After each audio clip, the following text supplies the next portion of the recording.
Rockabye niggas all on the block. When the guns blow, then niggas will drop. When your dough gone, your livelihood fall, and down will come niggas fatal and all.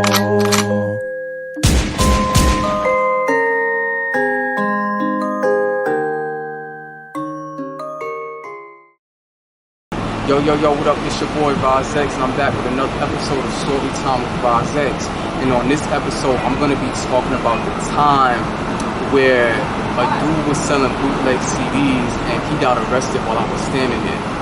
Now, this story happened around like 05, 06, I'm guessing like 06, around that timeline.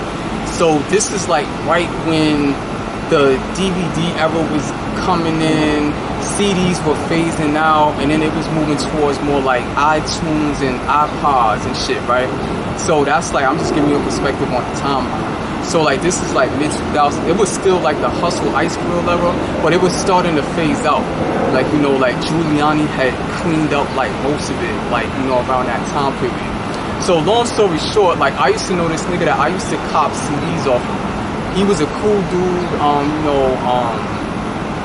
cool dude. He was an African cat, you know what I mean? Like, he used to like hustle over there by like around my way and shit. I'm not gonna put his spot out there, but like, yeah, but like long story short, right? So it was like a you know, I was coming home. I think I was going to like because I was in school at the time. I was in college and shit. So I was on the way to school for like a class and shit.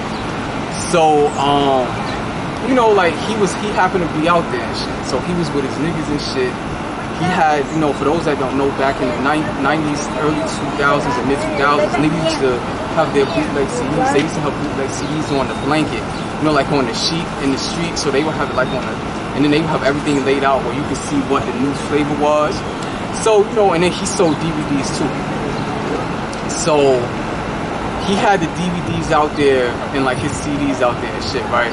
So, you know, I'm looking through this shit through the pile, and then like, you know, I was probably there for maybe like a minute or two, and then like these undercover cops just rushed him, and I was like, oh shit.